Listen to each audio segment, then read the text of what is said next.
Abrimos una semana más este tiempo de diálogo, de debate, de análisis en La Picota para tratar todos los temas que nos deja la actualidad de esta jornada en estos últimos días del mes de octubre, pendientes ya de la celebración de la festividad de Todos los Santos. Vamos a saludar a quienes nos van a acompañar en esta tarea. Hoy están con nosotros Julio Naranjo. ¿Cómo está? Buenas noches, bienvenido. Hola, ¿Qué tal la semana? ¿Bien? ¿El fin de semana? Sí. Tranquilito, muy bien, ha llovido bastante. Sí. Hemos recuperado. Sí, ha llovido. Y va a seguir lloviendo a partir del día 1. Yo creo que el agua, siempre y cuando no venga fuerte y no haga daño, es buena. Indudablemente, así es, efectivamente. Bueno, esperemos que así sea porque el pronóstico de la EMET es que a partir del miércoles vuelva de nuevo las precipitaciones. Juan José Hernández, ¿cómo está? Buenas noches, bienvenido. Yo estoy bien. Para mí me parece que yo he oído que empieza a llover mañana también. Mañana puede llover, lo que decía Julio, llueve despacio, es muy bueno para el campo, no tira nada, va aumentando, hombre, ya las aceitunas, pero va aumentando el tamaño de las aceitunas. Hombre, eso viene muy bien, ¿no?, para el aceite. Para el aceite que está, me parece que ha subido el 67%, no es moco de pavo.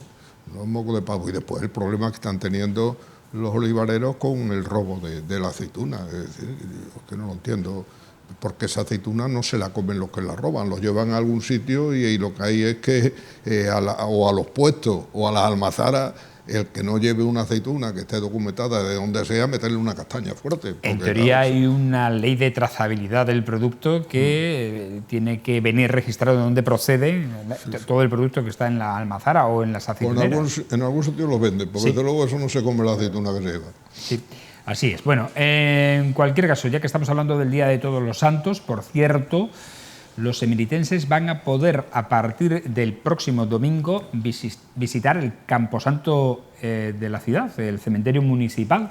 Se ha incluido en la Ruta Europea de Cementerios, al igual que otras ciudades españolas. El de Mérida va a ser visitable, se van a realizar una serie de visitas todos los domingos de unos 90 minutos, organizadas por el Ayuntamiento de Mérida, y las va a realizar la escritora y periodista Israel J. Espino para dar cuenta de los principales mausoleos que hay en el cementerio, de las historias también y leyendas que hay en torno a varias tumbas en este cementerio y también de los personajes ilustres que hay enterrados en el cementerio de Mérida.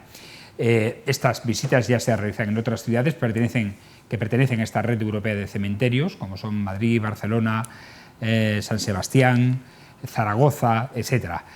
Pues Mérida se ha apuntado, como digo, serán todos los domingos del mes de noviembre, coincidiendo con esta festividad de Todos los Santos y los fieles difuntos. Y decía en la presentación esta mañana, en la rueda de prensa, Israel, que si se dan cuenta, la calle principal del cementerio es como la calle Santa Eulalia. Y además es que se llama así, calle Santa Eulalia, la calle principal del cementerio, y que hay muchísimas anécdotas en torno a los mausoleos y los epitafios que hay en muchas tumbas de la ciudad de Mérida. Una costumbre que aquí no está muy extendida, pero que en otras ciudades europeas sí lo está. Julio. Yo no le veo un atractivo, lo que pasa que, bueno, Israel está muy metida en estos temas de cosas raras y ocultismos y de estas cosas espirituales.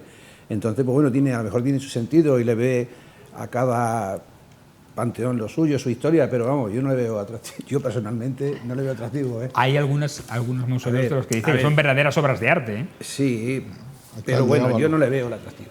El Diablo, ¿no? El Diablo lo hemos visto ahora, está ahí, sí. Yo tampoco le veo mucho atractivo. Yo voy a ver a mi familia que está. Pero quizás porque no nos lo han explicado. Y resulta que sí hay muchas tumbas que tienen historias que contar, pues de la familia, de los epitafios que están puestas en las lápidas, del propio mausoleo, de leyendas que hay en torno a ciertas tumbas también, y que eso, claro, que viene desde el siglo XIX ahí. Entonces es posible que, aunque nosotros no lo sepamos, siempre en el mundo oculto, si da para un recorrido de 90 minutos es que hay historias que contar. Sí, historia, claro.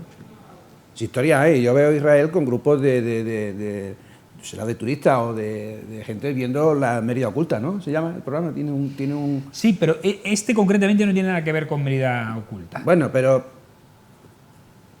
tiene que ver más con la historia como digo, del Camposanto, ¿no? Y de familias y de personajes ilustres de la ciudad que están enterrados ahí, ¿eh? Y que a veces no sabemos ni qué están. Bueno, es un libro de historia. ¿Dónde están las tumbas? Un cementerio es un libro de historia. Si te pones a averiguar de todos los que están ahí desde tiempos para atrás, es repasar un poco a través de los personajes, repasar un poco la historia de Mérida. Efectivamente, historia de Mérida, ciertamente. Ya digo, desde el siglo XIX que hay enterramientos, hay tumbas ahí. Bueno, no sé si tú vas a ir solamente o vais a ir vosotros a poner las tradicionales flores del día 1 y el día 2 o bueno, a mí no me importaría hacer esa ruta porque creo que es interesante. Vuelvo a repetir, en las principales capitales europeas se realiza, se hace. Sí. También es cierto que hay muchos personajes ilustres que están enterrados en las tumbas y en Madrid, por ejemplo, pues genera también una expectación importante. Pero claro, hay personajes que ya el propio mausoleo ya son algunos mausoleos de peregrinación, o sea, dependiendo de quién sea el personaje. Sí. Hay gente que va a verlo, efectivamente. Político, sea músico, sea cualquier faceta que haya sido en la vida haya marcado, tiene su Elvis Presley, ¿no? Una peregrinación y un cantante, ¿no? Así es. Bueno, dicho queda, a partir de este domingo, por cierto, es gratuita la ruta, se puede inscribir a través de la página turismomerida.org y se tiene que hacer antes del martes a las 10 de la mañana, es decir, queda muy poquito tiempo si se quiere inscribir para poder asistir a esta primera ruta que será el 4 de noviembre, el domingo 5, creo que es el día. Sí, 5 de noviembre, que es el domingo, la primera ruta de las 4 que se van a realizar. Y a lo mejor esta es pues puede ser un nicho más de mercado en torno al turismo y la historia. Ya que estamos hablando de turismo, historia y de religiosidad, hay que decir que durante este fin de semana se ha celebrado en la ciudad jienense de Úbeda el primer congreso de Semana Santa del Grupo Ciudades Patrimonio de la Humanidad, del que Mérida va a acoger la segunda edición el próximo año, en 2024. Una veintena de representantes de la Semana Santa de Mérida asistieron a este congreso, en el que han participado unas 200 personas y en el que se han sentado las bases para crear la Asociación Española de Semana Santa de Ciudades Patrimonio de la Humanidad, con el objetivo de que sea un interlocutor válido esta asociación ante las administraciones supramunicipales y también para defender los valores culturales, artísticos y religiosos de las diferentes Semanas Santa que componen este grupo. Juan José, ¿qué te parece a ti esta iniciativa? Bueno, a mí me parece bien, fundamentalmente que haya recogido el Ayuntamiento de Mérida la antorcha de la ciudad de Úbeda, por cierto, una ciudad muy bonita y que parece que no es andaluza, porque esa ciudad se asentaron cuando la conquista de Granada, se asentaron las tropas castellanas y tiene un ambiente castellano curioso, Úbeda. Pero bueno, a mí me parece un acierto importante que las 15 ciudades patrimonio de la humanidad hayan acogido este hecho. Es una asociación formada por las 15 ciudades patrimonio y están formadas por las cofradías de las 15 ciudades. Es una cofradía que tiene un doble objetivo. La primera es convertir esta asociación como un interlocutor válido para todo aquello que está fuera del ayuntamiento, es decir, los contactos que tengan con los organismos, que sea supramunicipal. Y el segundo, que me parece muy importante, es defender los valores artísticos, culturales y religiosos de cada una de las ciudades. Es una buena idea, yo creo que eso va a potenciar, y a nosotros nos sobran motivos para estar contentos de poner en valor los valores culturales, los religiosos que tienen nuestra ciudad, indudablemente los artísticos también. Sin olvidar que todo esto va a originar una riqueza importante en el mundo del turismo. Julio, ¿y a ti qué te parece? Yo estoy de acuerdo también con lo que dice Juan José. Yo creo que esto es una forma de promocionar el turismo religioso en estas 15 ciudades. Creo que hay recursos muy potentes para hacerlo. El turismo religioso también es muy fuerte, es muy potente. Y bueno, y Mérida está ahí apostando fuerte por el turismo religioso. El tema de la Marti Santa Eulalia y la promoción de la Marti, de Semana Santa, la verdad que este ayuntamiento está muy metido en ello, le dedica mucho y de hecho, no sé si tiene una subvención de 70.000 euros nominales anuales para este tema, para promoción, y se está viendo, o sea, no hace falta decirlo, a la vista está. O sea, el tema de la Semana Santa de la Marti, yo creo que nunca ha estado la Marti tan promocionada y tantas procesiones y tantos actos. 70.000 euros recibe la Junta de Cofradías y el presupuesto no llega a los 300.000 euros para el año jubilar eulaliense. O sea, son dos presupuestos distintos. El año jubilar es un tema que se está iniciando ahora, pero de aquí a 10, 15 o 20 años veremos miles y miles de peregrinos llegar aquí a la ciudad. O sea, todo tiene un principio y el principio yo creo que están apostando fuerte y están invirtiendo, y el ayuntamiento, aunque parezca que era un ayuntamiento que solamente se dedicaba al carnaval porque el alcalde es carnavalero, la verdad que la Semana Santa le está invirtiendo muchísimo más que dedicación y que, vamos, más que nadie. Hasta ahora ningún gobierno ha invertido tanto ni está dedicando tanto tiempo a la Marti y a la promoción de la Marti. Yo creo que ha visto, la Marti eso va a ser otro fenómeno también turístico para Mérida. Indudablemente. Bueno, pero en cualquier caso, en cuanto a la Semana Santa nos referimos, que es lo que estamos hablando, es un pasito más para también afianzar el turismo y el turismo religioso, como se ha dado en denominar, en el grupo de ciudades Patrimonio de la Humanidad. Hay Semanas Santas, no solo la de Mérida, que es fantástica porque discurre por monumentos coetáneos a la época que se narra la historia o que cuenta la historia de la Semana Santa, que se representa en los pasos, pero hay otra Semana Santa realmente fantástica por ahí en el grupo de ciudades Patrimonio de la Humanidad, y se quiere relanzar ese nicho de mercado en este grupo con esa apuesta por el turismo religioso. Vamos a otra cosa, porque nos vamos de la Semana Santa a un entorno reivindicativo, ya que este próximo sábado están convocadas en 13 ciudades, desde Sevilla hasta Gijón, concentraciones para reclamar la recuperación del tren Ruta de la Plata.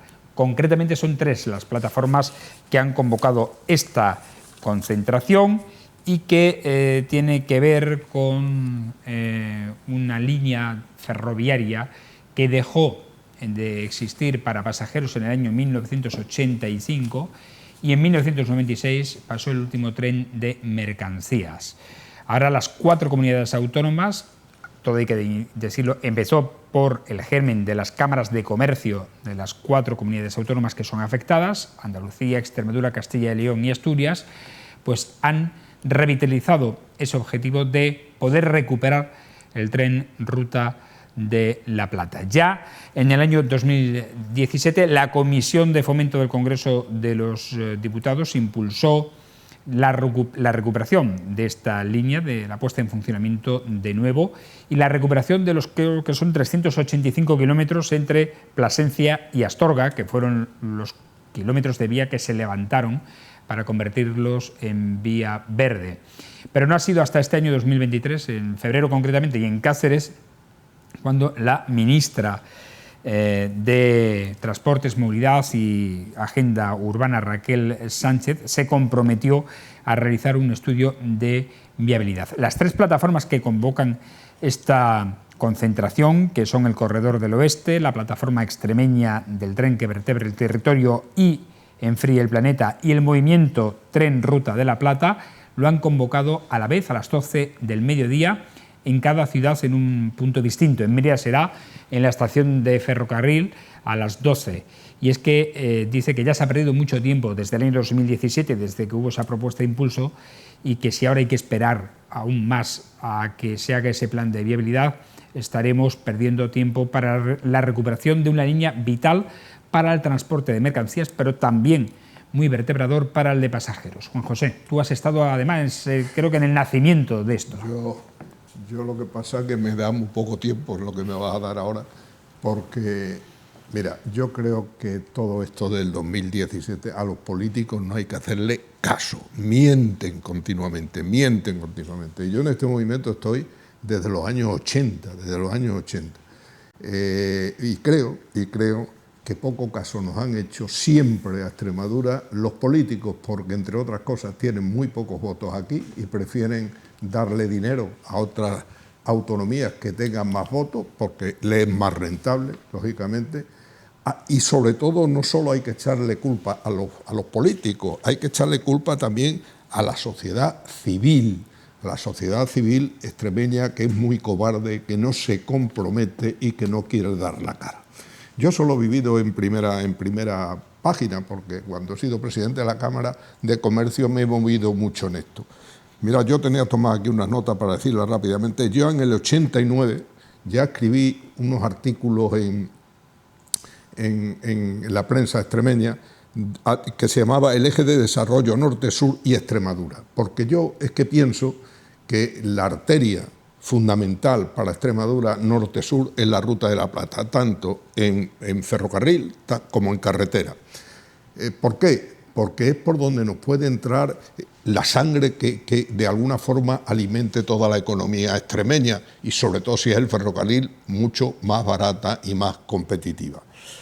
Ya en mayo del 90 constituimos en las cámaras de comercio, esas 15 o 16 cámaras que hay desde Gijón hasta Sevilla, una asociación que se llamaba Conferencia Ruta de la Plata. Las cámaras en aquellos momentos teníamos mucho dinero y pudimos, de alguna forma, yo empecé con Zamora y nosotros y Badajoz empezó el movimiento y arrastramos ya a todas las cámaras. Repito que como había bastante dinero, se hacía en un fin de semana, invitábamos a todos los políticos de la circunscripción, a los alcaldes, en fin, yo recuerdo que ahí en Mérida yo me llevé a Vélez y a Salamanca en una de las reuniones que tuvimos y estuvo el presidente de Castilla León, aquí también estuvimos en el Ayuntamiento de Mérida con el alcalde de Mérida, es decir, aquí movimos mucho. Fundamentalmente fue para la carretera 630, que como era costumbre en España, una vez que se terminó la última radial, que era la 5, pues la Nacional 630 estaba sin desdoblar y tuvimos que hacer mucho esfuerzo para ponerla en marcha, ver al ministro, las cámaras entonces tenían mucho peso y además te ibas, te recibían, te oían y bueno, al final, yo me recuerdo en Almendralejo, que era donde yo he pasado la revisión del coche, cuando me veían, dice, ya está aquí el de la 630, porque estábamos todo el día machacando la 630. En fin, lo conseguimos. Y hay otra cosa importante. Después de hacer eso, en junio de 1990, yo, en representación de la Confederación de Empresarios de Extremadura, estuve en la ponencia para el Plan de Desarrollo de Extremadura, y allí dije muchas cosas y ya hablaba yo del ferrocarril. Si me permite, va a ser muy cortito, lo voy a leer porque creo que es interesante lo que ponía aquí. Yo decía en aquel momento, en infraestructura de ferrocarril, pese a la publicidad que se está haciendo actualmente en los medios de difusión, tenemos escasez de red. El trazado es irregular y con un deficiente estado de pavimentación, lo que hace que nuestras comunicaciones en este medio sean incómodas, lentas y caras, con relación calidad-precio y tener el mismo costo que en el resto de la nación por el servicio. El ferrocarril de la Ruta de la Plata, cerrado por orden ministerial del 1 de enero de 1995, nosotros creemos que el interés de esta ruta radica en 3 puntos. Es curioso porque esto está sacado del libro de sesiones de las... Estás hablando en público, hay muchas veces porque se te olvidan cosas y me hace mucha gracia porque digo, nosotros creemos que el interés de esta ruta turística hay que apuntarlo en 3 puntos. Digo, el primero, la encaminación del tráfico sin pasar por Madrid. Y después digo, tercero, me salté el segundo, no sé cuál era el segundo. Tercero, un interés estratégico como comunicación alternativa en la cual no se tiene que pasar por Madrid y sus problemas de cercanía. Y este sistema de comunicación siendo transversal y no radial, con lo que se obvian todos los problemas que antes apuntaba. Y termino. Cuando se cerró esta ruta, se hizo a base, esto es curiosísimo, se hizo a base de un estudio en el que se pedía que para una pérdida de 100 hubiese una recuperación de 34. Y ese estudio exhaustivo nos dio una recuperación de 33, un punto menos que justificaba el cierre de la ruta de La Plata. Entonces, dice, con lo cual parece sumamente curioso y estimamos que se estaba buscando con el estudio el cierre de la línea.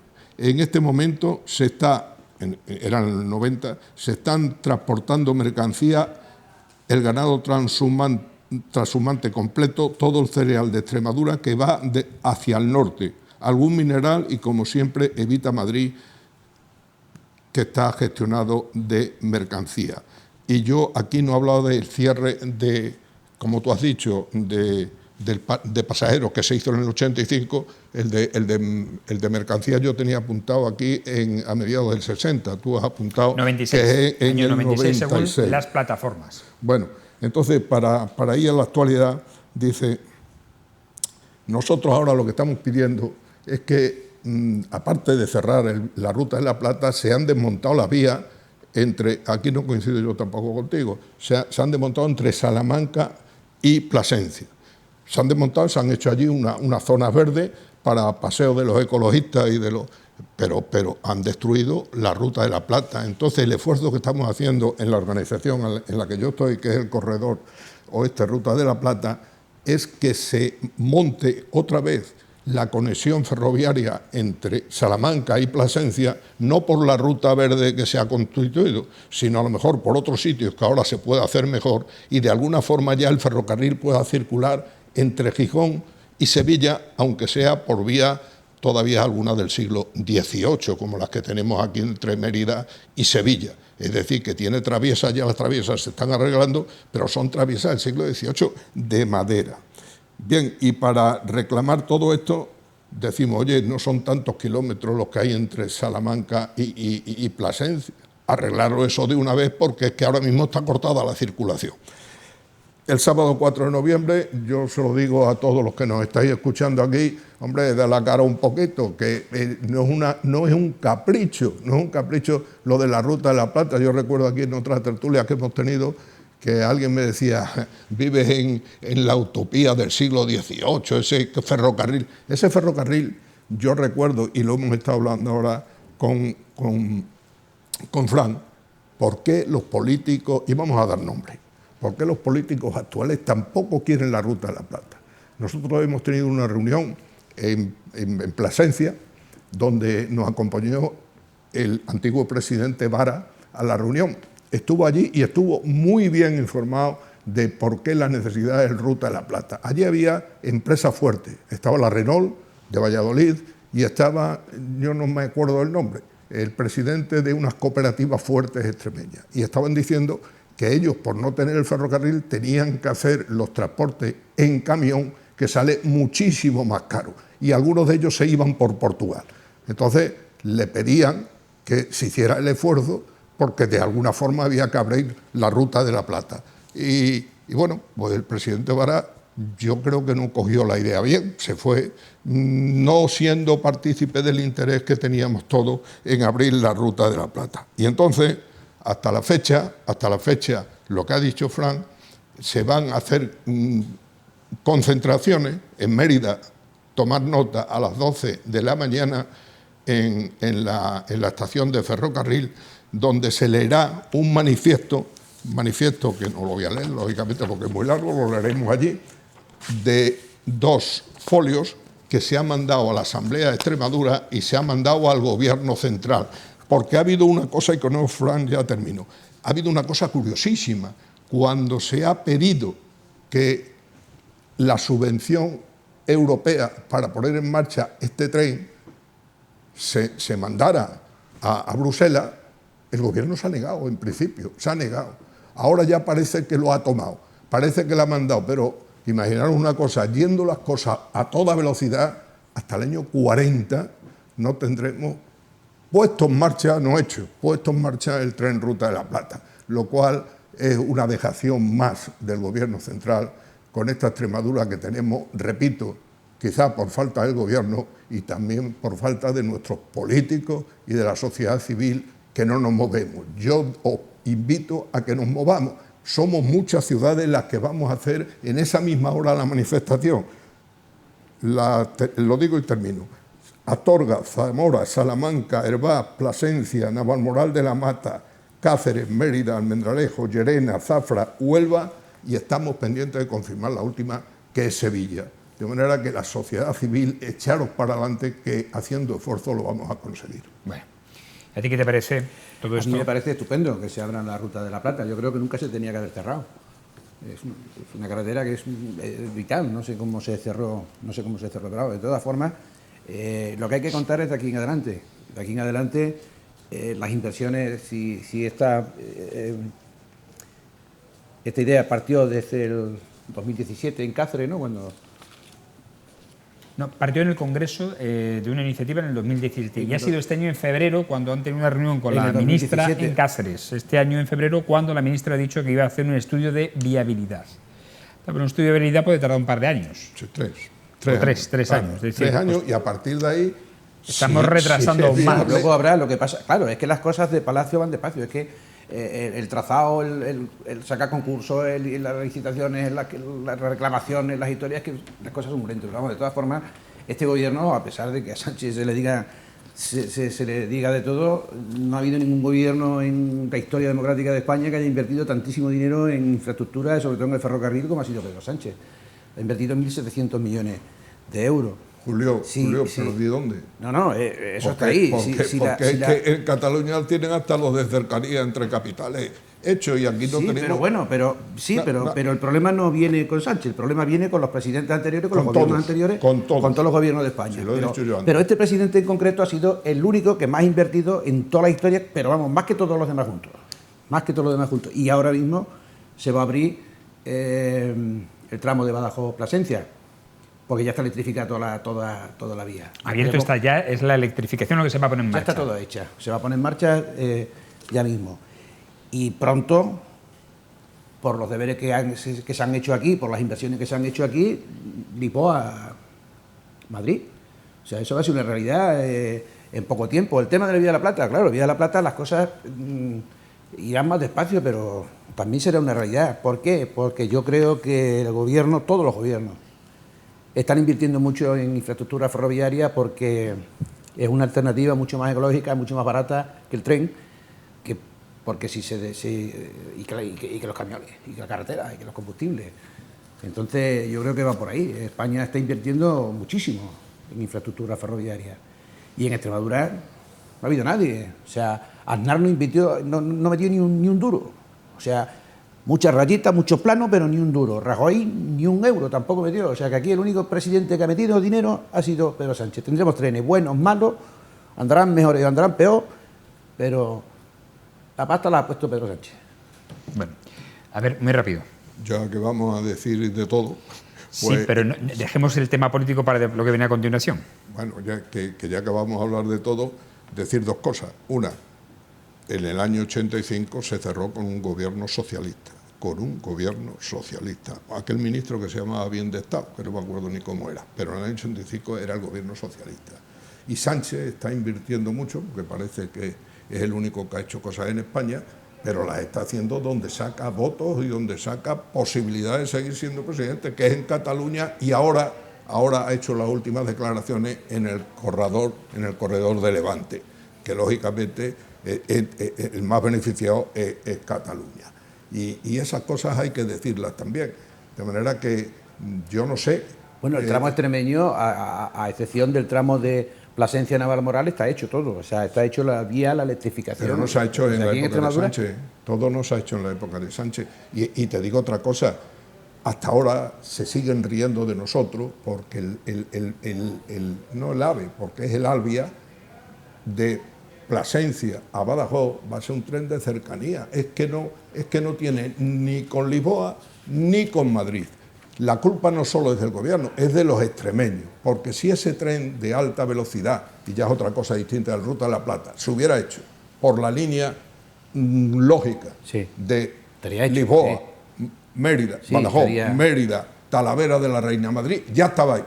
Ya estaba hecho. Sí, sí, Pero sí. ¿qué pasó? Sí. Porque aquí Plasencia que yo quiero, Sí. Cáceres que yo quiero, y empieza a hacer un tren que tiene que ser de alta velocidad con poca duración en el trayecto, Sí, eso yo que lo- no lo va a coger nadie. yo Y entiendo a que- Cáceres y a Plasencia, para no dejarlos abandonados, se ponían unas lanzaderas Sí, a efectivamente. Mérida, empalmaban aquí, y todo eso estaba hecho. Pero eso hay que tener narices cuando los políticos se la juegan y decir, no, mire usted, aquí se va a hacer por aquí, digan ustedes lo que hay. Pero claro, es que hay votos allí, y no puedo disgustar a la gente. Y eso hay que decirlo de verdad. Ya me callo. Sí, sí, si la línea hubiera sido directa, ya hubiera estado hecha, hubiera estado acabada. Y sería una verdadera línea de alta velocidad. Hombre, y lo demás con lanzadera, es que para mí tampoco tiene sentido eso, no tiene sentido. Ya lo que me hacía falta es que don Benito Villanueva también quisiera el AVE por allí, ¿me entiendes? Entonces hiciéramos otra vuelta para... Ya sería el máximo, sí, pero cierto. lo que se está haciendo, hecho está, y el presidente está invirtiendo mucho dinero y gracias a él tendremos tren. Bueno, afortunadamente, si hay algo de positivo es que el Mundial de 2030 nos va a venir fenomenal porque nos va a conectar antes con Lisboa de lo que, de lo que esperábamos. Si es que ya y con queda Madrid, poco. la línea Madrid-Lisboa va a ser fundamental. O sea, se van a tener que dar prisa sí o sí. Sí o sí, porque hay que comunicar las dos capitales que son sedes del Mundial de 2030. O sea, que nos va a venir fenomenal lo del Mundial. Aunque no se juegue aquí ningún partido en Extremadura. Ya veremos si los portugueses acaban la Los línea. portugueses vamos adelantados también. La línea, ya veremos si la acaban. Y desde luego, si la acabamos nosotros, es que hay que pensar que hasta el límite de Extremadura, con Castilla-La Mancha y con Madrid, no está ni hecho ni el proyecto, ni el estudio de viabilidad. No está Sí hecho estaba nada. hecho, lo que pasa es que se lo dejaron de cumplir, o sea, se lo dejaron Sí. de caducar, pero el Se proyecto caducó. sí estaba hecho. Sí, se lo dan a caducar y ahora hay que hacerlo de nuevo. Hay que O sea, hacerlo de nuevo, que efectivamente. otro- que no. La declaración de impacto ambiental y el proyecto, efectivamente. Nosotros, si queremos ver en Madrid fútbol, tenemos que ir en coche. En es otro coche. nivel. Bueno, vamos a otro asunto rápidamente porque este fin de semana hemos tenido movimiento político en torno, por cierto, las traviesas, que no se me olvide, son del siglo XIX, no XVIII. En XVIII todavía no había tren. 1868. Siglo XIX, exacto. Pues bien, pero yo sí la fecha sí, en 1868, y además empezó el tren en Mérida. Radialmente se fueron haciendo las vías a Badajoz, a Don Benito, a Sevilla, pero el tren partió de Mérida. Y Mérida, que entonces tenía, me parece que eran 5 o 6 mil habitantes en 1868, gracias al ferrocarril y a las posibilidades que había y de ahí viene la importancia del ferrocarril, de transportar las mercancías de una forma más barata, se potenció y empezó a resurgir todas las industrias que hubo en Mérida desde aquella época, que desgraciadamente en los años 65 desaparecieron, y yo no sé por qué, porque es que nadie los ha explicado de dónde se fueron estas empresas fuertes que teníamos en Mérida con 1000 trabajadores, con 800 trabajadores, se fueron, y eso pues, todavía no hay nadie que lo explique. Es curioso como una infraestructura del siglo XIX, como tú dices, de 1878 en Mérida, vuelve a ser de nuevo el transporte del futuro. Y el transporte del siglo XXI. El tren es el transporte del siglo XXI. Es mucho más barato que el camión, mucho más barato. Por eso, y vamos a cortar un poquito. Pero incluso pasajeros también, porque Sí, en el propio acuerdo que han firmado PSOE y Sumar quieren eliminar los vuelos domésticos de menos de hora y media de duración en beneficio del tren. Es otro invento. Pero aparte de eso, lo que yo te iba a decir, ya no. Bueno, da igual, vamos al siguiente asunto.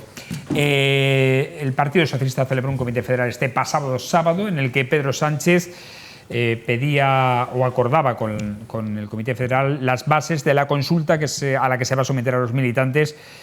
Va a preguntarles sobre el pacto con el independentismo y con la amnistía que está en juego para poder satisfacer parte de las reivindicaciones de los partidos independentistas, sobre todo de Junts, que son los que se están manteniendo más firmes en su posicionamiento.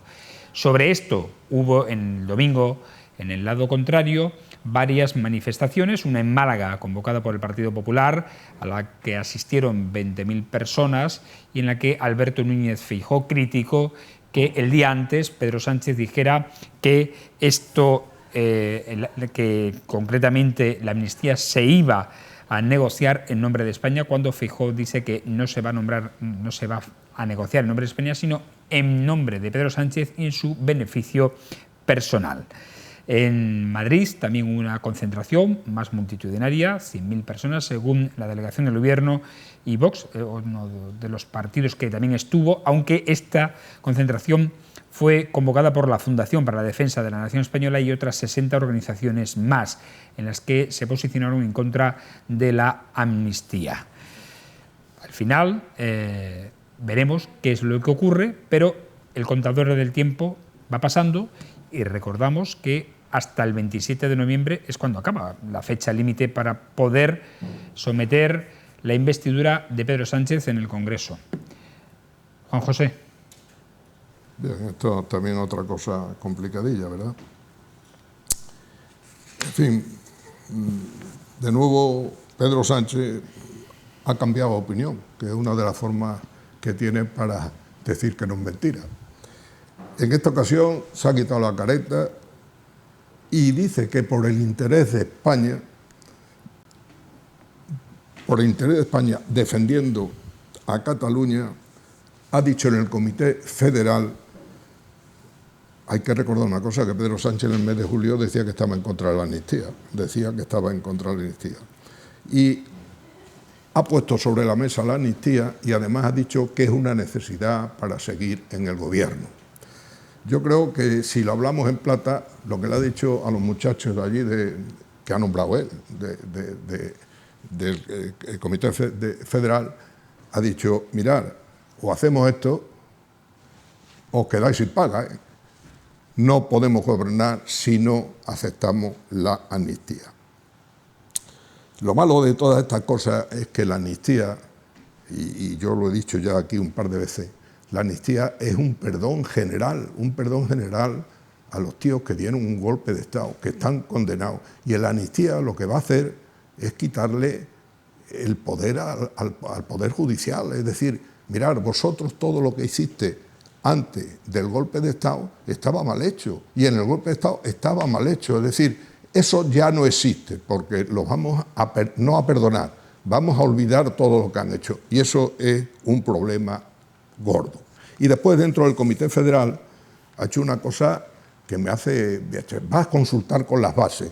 Yo, los socialistas, recordaréis que cuando cogió el poder Sánchez, bueno, pues desarboló todo lo que era la organización del PSOE en los organismos de control y dijo, yo lo confío a las bases, lo que me digáis las bases lo consulto con las bases y lo que me digáis las bases lo haré. Bueno, eso fue hace ya un montón de años, ¿eh? Y es la primera vez que va a consultar a las bases, la primera vez que va a consultar a las bases. No, el acuerdo que hizo con Ciudadanos también consultó a las bases y el acuerdo que hizo con Podemos también consultó a las bases. La tercera, bien, por la tercera, no es la primera. Y entonces, ¿qué le va a la segunda legislatura? ¿Qué le va a preguntar? O sea, va a preguntar a las bases, Pedro? ¿Qué le va a preguntar a las bases? Aquí lo que se trata es, oye, vamos a aprobar la amnistía, que es la única forma que tenemos yo de seguir en el poder y vosotros seguir cobrando. Entonces, la pregunta es clarísima, porque lo lógico es, ¿apoya la amnistía? No, eso no lo pregunta. Pregunta, ¿apoya el acuerdo para formar gobierno con Sumar y lograr el apoyo de otras formaciones políticas para alcanzar la mayoría necesaria? Y yo creo que esto, que lo van a lanzar mañana, me parece, pues todos los del PSOE van a votar que sí, pero no saben lo que votan, porque no saben qué pactos hay con Sumar, no saben los pactos que hay con los catalanes. Es decir, porque lo de la amnistía, acabo aquí, esto de la amnistía, bien, está ahí muy bien, pero ¿qué dinero le van a dar? ¿Le van a perdonar la deuda? Oye, que son 400.000 millones de pesetas, de euros, 400.000 millones, cuando nosotros estamos todavía a ver si nos arreglan el tren. Julio. Bueno, yo lo que creo que con el tema de la amnistía lo que no se puede es estar tensionando a un país, porque lo que la gente quiere realmente es la gente vivir en paz, tener un país tranquilo. El tema de Cataluña, visto con lo que se hizo con el tema de los indultos, que parecía que, bueno, indultarse era como un poco más o menos que lo de la amnistía, vender a España o traicionar a España, los resultados que se han dado en estas elecciones han sido que se ha dado la vuelta. O sea, los independentistas han sacado menos, el PSOE ha sacado, por ejemplo, más votos, más diputados que los independentistas juntos. O sea, quiere decir que que el efecto ha sido muy positivo. ¿Y por qué con la amnistía no? Pues con la amnistía también. Hay dos formas de solucionar los temas. Haciendo borrón y cuenta nueva y conversando y dialogando, qué es lo que debe de hacer la política, y no agrediendo, porque yo la otra opción que se veía con el 155, que la gente quería, que era mandar tanques, mandar el ejército, disparar, que salga con una bandera republicana, meterlos en casa, o sea, yo no le veo mucho sentido a eso. Yo creo que Sánchez lo está haciendo bien. El problema hoy, hace 5 o 6 años, Cataluña era un problema para todos los españoles. Hoy no está entre los problemas de los españoles el tema catalán. Y ha sido gracias a la paz que hay ahora mismo y a la convivencia que hay ahora mismo. Luego se le acusa siempre al PSOE, a los socialistas, de los problemas con Cataluña, pero Aznar ha sido el que más beneficios fiscales le ha dado a Cataluña. O sea, retiró incluso hasta la Guardia Civil de Tráfico, o sea, hasta quitó la mili por el tema de los catalanes, para que los catalanes no jurasen la bandera española, vamos. El 35% de los impuestos del Estado también se lo cedió a Aznar. Y no pasa nada. O sea, la derecha puede negociar con los terroristas, con los independentistas, y no pasa nada. Ahora, si lo hace el PSOE, o sea, lo hacen los socialistas, lo hace la izquierda, pues España se rompe y España, todos los problemas vienen por ahí, todos los males vienen por ahí. Pero yo creo que lo está haciendo bien, Pedro Sánchez lo está haciendo bien. Lo importante es la convivencia, vivir en paz, es lo que quiere la gente. Ahí hay un tema que está reciente, que es Palestina e Israel.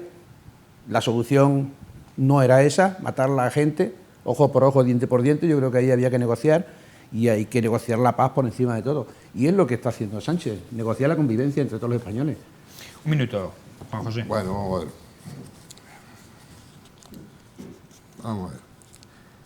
Habla de que Aznar, siempre a volver al pasado y al tumba, negoció... Porque es que realmente las cosas han sido así. Es como la independencia, que se rompe. Pero cuando España se ha podido romper ha sido precisamente con un gobierno de derecha. Bueno, Aznar no negoció con los golpistas, negoció con un gobierno catalán autonómico. Bueno, negoció, con HB, pero no negocia. HB estuvo negociando dos días después de haber matado a Miguel Ángel Blanco, dos días después de asesinado, estuvo negociando con Aznar HB. Cuando negoció y vamos a otro caso, pero yo que te quería contestar a lo que has dicho, Aznar cuando negoció con los vascos, negoció la rendición de ETA, no negoció tenerlos en el gobierno, que es totalmente distinto. Hombre, yo no sé, porque te tengo ahora por primera vez enfrente, si te podré convencer. Seguramente no, porque tú has hablado de la tranquilidad que hay ahora en Cataluña. Pero ¿qué tranquilidad hay? No se trata de Cataluña. Si yo te doy todo lo que tú quieres, no puedo estar muy intranquilo. Lo que pasa es que el proceso... No se trata de Cataluña. España es España y Cataluña forma parte de España. Se trata en todo el país. En España hay mucha tranquilidad. Pero yo voy hablando con Cataluña, que es con lo que está negociando ahora la amnistía. Porque la amnistía la está negociando con Cataluña. Si no necesitara los 7 votos de Junts para ser presidente, no había amnistía. Eso te lo puedo asegurar yo. Y después, no son los mismos los indultos que la amnistía, porque los indultos es un perdón. Oye, tú eres un sinvergüenza, eres un golpista, te indulto. Sí, la amnistía no es eso. La amnistía, oye, eso que has hecho no existe. No existe, aunque te hayan condenado. Te han condenado los jueces lo hacían muy mal. Los jueces lo hacían muy mal. Déjamelo, esto te lo perdono. Y después el problema catalán asociado, el problema catalán cada día está peor, porque después de la amnistía vendrá la consulta. Y después de la consulta ya sabrá que en el golpe de Estado que tuvieron, estaba detrás Rusia. Y hay documentación fehaciente de los contactos que tuvo Puigdemont con Rusia, que le daba. Rusia no quería la independencia de Cataluña, le importaba 3 pepinos, pero sí le importaba mucho crear la tensión en España para de España pasarla a Europa. Y eso está documentado, hasta en periódicos ingleses viene. Yo lo tengo ahí, si quieres te puedo dar la fecha. De manera que la tranquilidad es muy relativa. Y por último, Sánchez lo ha hecho bien. Yo entiendo que este hombre es listísimo, porque es listísimo, será lo que sea, Lo han llamado a algunos que no tiene vergüenza, como el otro día Feijóo, pero es listísimo. Y ha convencido a un montón de gente de que lo está haciendo bien y lo está haciendo muy mal. Va a pasar lo mismo que con Feijóo. No, pero va a pasar lo mismo. Yo tengo datos. Va a pasar lo mismo. Va a pasar lo mismo que con Feijóo. ¿O tú no te acuerdas cuando en el último mandato Feijóo decía: tenemos brotes verdes, y sabía que lo iban a intervenir, y seguía el tío con los botes verdes, con la economía iba común, y después al final, ¿qué pasó? Que no nos intervinieron por medio de Rajoy, porque tuvo que hacer cosas que no estaban en el programa del Partido Popular, pero las tuvo que hacer para que no nos intervinieran, de manera que Sánchez no lo está haciendo bien. Y de ahí viene lo que yo he dicho antes, en la pregunta que va a hacer, que no tiene nada que ver con lo que va a aprobar, vaya a votar todos que sí. Eso es rápido, Julio. Bueno, yo creo que lo está haciendo bien. Yo creo que es muy necesario la convivencia en paz en todo el territorio español, y para estar en paz hay que hacer borrón y cuenta nueva, como se hizo la amnistía en la transición, hacer borrón y cuenta nueva para hacer un nuevo periodo en paz, y esperemos de que esperemos. El Estado siempre tiene el sartén por el mango en Cataluña. O sea, si se concede la amnistía y se vuelve otra vez a incurrir, el Estado siempre tiene la sartén por el mango para corregir cualquier nueva aventura que se quieran lanzar los independentistas. Julio, que lo que has dicho tú, la amnistía que se hizo en la transición se pasaba de una dictadura a una democracia. Sí, pero esto, aquí, que yo sepa, no ha habido ninguna dictadura en España. Aquí se creó un problema social gordo de convivencia entre catalanes, o sea, entre familias, entre amigos, Claro. Es que ahora no nos acordamos, pero hace unos años había una crispación tremenda. O sea, yo tengo amigos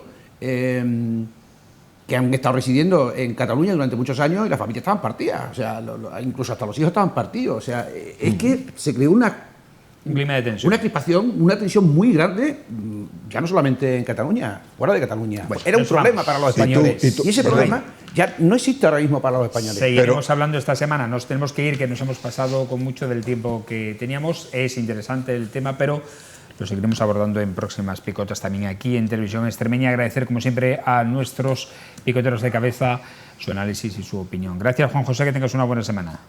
Como ve, hay poca tensión en España. Gracias, Julio Naranjo.